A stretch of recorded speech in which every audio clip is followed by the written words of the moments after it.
kok bisa saya dibilang memperkosa atau kekerasan seksual atau yang disebut dengan apa namanya berhubungan secara paksaan atau gimana.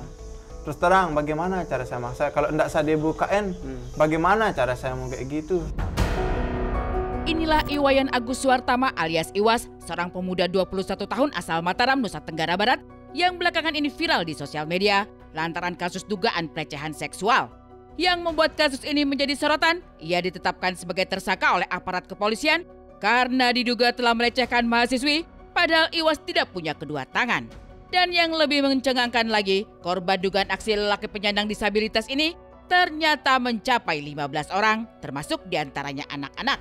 Dan hari Rabu 11 Desember 2024 kemarin, Agus yang tadinya sempat menyangkal namun telah menjadi tahanan rumah, menjalani proses rekonstruksi untuk kelengkapan berkas perkara kepolisian. Namun ekspresi yang diperlihatkan Agus dengan mimik wajah menyeramkan penuh tatapan sinis justru menjadi pergunjingan banyak orang. Lantas apa maksud dibalik ekspresi Agus demikian?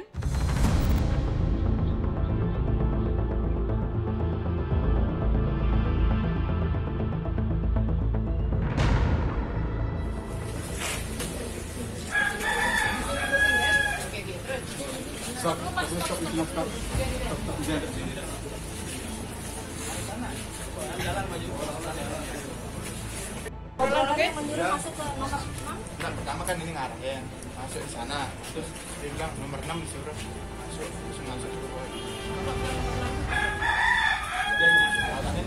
Oh, biasa di sana?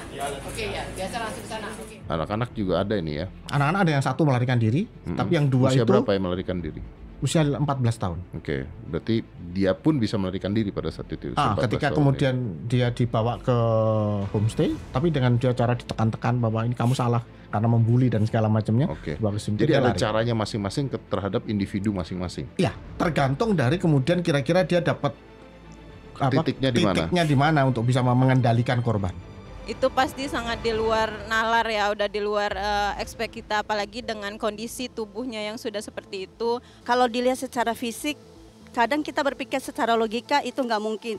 Tapi kembali lagi semua manusia itu punya akal sehat buat berpikir ke arah yang negatif. Namanya manusia nggak mesti catat atau normal, kalau memang otaknya udah ngeres, ya ngeres aja. Dengan dituduhnya saya dengan kekerasan seksual atau yang disebut dengan pemerkosaan, benar-benar sangat sedih. Itu yang pertama, kaget. Kasus dugaan pelecehan ini mulanya terkuak ketika salah satu korban melaporkan dugaan perilaku bejat tersangka ke pihak berwajib. Tak disangka, kasus ini semakin heboh ketika banyak korban lain muncul ikut buka suara hingga mencapai 15 orang. Dan di saat yang bersamaan, muncul pula sebuah video rekaman suara yang diduga Agus tengah membujuk salah seorang korban untuk masuk kamar. Dengan hanya bermodalkan mulut manis, setiap wanita yang dengar kata-katanya seolah terbius hingga menuruti permintaan Agus. Lantas, benarkah Agus mengakui rekaman suara tersebut? Cantik, jangan mau merusak diri. Saya percaya kakak bisa kan? Punya ilmu kan? Kakak tidak senang lemah, lap air mata itu. Luntur pupurannya, nanti kayak apa mau ke kampus?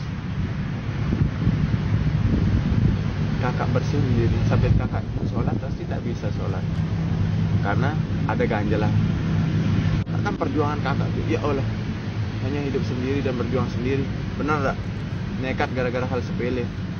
Kakak mau nekat lagi? Bisa enggak aku minta jangan nekat? Tobatlah. Nyawa saya kasih kakak. Biar kakak tahu bahwa kakak itu berarti bagi dunia ini. Walaupun kita berdua di kamar, saya tidak bisa apa-apa. Saya masih dimandiin sama mama. Saya bukan sama kayak cowok yang lain. Biar jelas. Karena cowok itu hanya manfaatin kan? Kamu mau berubah atau tidak? Kalau kamu tidak mau berubah, saya pergi. Tapi kalau kamu berubah, saya akan tetap di sini dengan mengasih tahu bagaimana cara kesuksesan kamu. Memang betul suara saya, tetapi tidak ada untuk saya bermaksud untuk yang mau manipulasi atau membawa pikiran. Kan itu sudah jelas, saya memberi semangat. Selain rekaman suara, baru-baru ini pun seorang wanita yang mengaku korban Agus muncul dan buka suara. Korban yang tidak mau terungkap identitasnya itu mengaku mengalami tindak dugaan pelecehan dengan modus yang hampir sama. Pulanya Agus hadir sebagai sosok yang pintar, inspiratif, dan juga bisa menawarkan solusi terhadap masalah. Tipu daya Agus ini pun berhasil memperdaya para korban yang tidak bisa menolak ketika diajak Agus ke sebuah penginapan atau homestay. Di tempat inilah Agus diduga melakukan aksi bejatnya dengan menjebak para korban, bahkan memanipulasi dengan berbagai motif ancaman. Nah setelah itu dia tidur, saya kan posisinya lagi duduk di ranjang itu, nah, dia mepetin badannya ke saya. Nah posisinya pas itu HP saya mati daya. Nah saya nyalain HP saya diam-diam. Dan HP saya diam-diam. Nah setelah saya nyalain HP saya diam-diam, saya langsung lari ke kamar mandi. Nah kan awalnya Agus ini dia halus caranya ke saya. Nah pas saya lari ke kamar mandi itu, kamu mau ngapain, kamu mau mandi, kamu mau ngapain katanya. Kan saya udah di dalam kamar mandi. Terus saya kamar mandi itu kunci kamar mandi. Ini kamu lari kamar mandi karena apa? Karena udah takut sama dia. Soalnya dia mepetin badannya.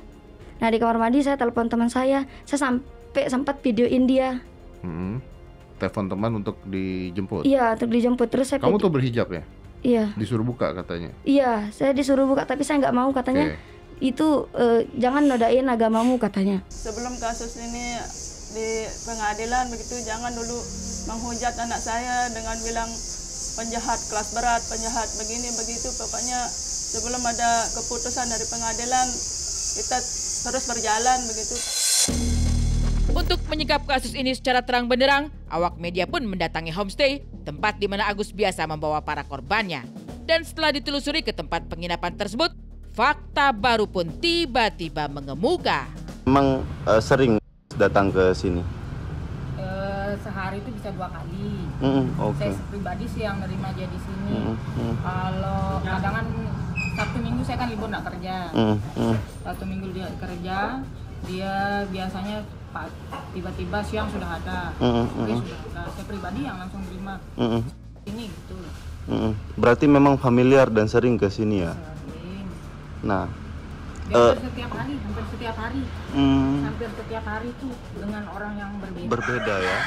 Seperti pengakuan pihak homestay yang dimana 3-4 kali dalam sehari, itu saya sangat membantah. Karena kenapa? Emang saya ini manusia apa? Di mana saya nyari uang untuk saya membawa orang ke homestay? Dan saya ini apa? Sekuat apa? Mau 3-4 kali bawa cewek gitu. Menurut keterangan Shinta pemilik homestay, Agus sering membawa gadis yang berbeda ketika buka kamar. Namun yang membuat Shinta semakin curiga, sebagian para korbannya terlihat ketakutan, bahkan menangis usai keluar dari kamar. Dan dari mulut korban inilah terungkap bahwa semua korban Agus merasa takut lantaran mendapat dugaan ancaman jika permintaan tak dituruti. Agus juga akan kembali mengancam menceritakan aib korban ke orang tua korban. Itu playboy ini kayaknya gitu kan. Karena dia setiap hari itu dengan orang yang berbeda gitu, bukan satu orang. Besok datang lain, besok datang lain. Yang bikin saya curiga itu ya, dia enggak lama sih di sini, sekitar 1 bulan gitu ya. 1 bulan tapi intens dia datangnya setiap hari, kadang-kadang sehari 2 kali, bisa 3 kali dia. Terus habis itu kok yang keluar dari kamar ada yang panik, yang kedua ada yang nangis.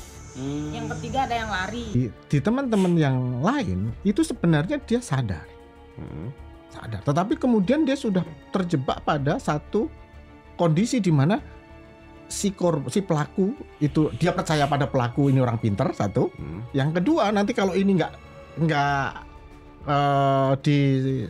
dipenuhi ancamannya, ya tadi kan ini udah mulai ketika sudah mulai percaya begitu dia dibawa ke homestay itu bang. Nah ketika sudah sampai di homestay itulah mulai ada ancaman-ancaman. Dari cara mendekati korban, kemudian modus memanipulasi para korban agar mengikuti keinginannya, serta dugaan ancaman, apakah mungkin tindakan Agus masuk dalam kategori predator seks? Lantas, bagaimana hal ini dilihat dari sudut pandang psikologi?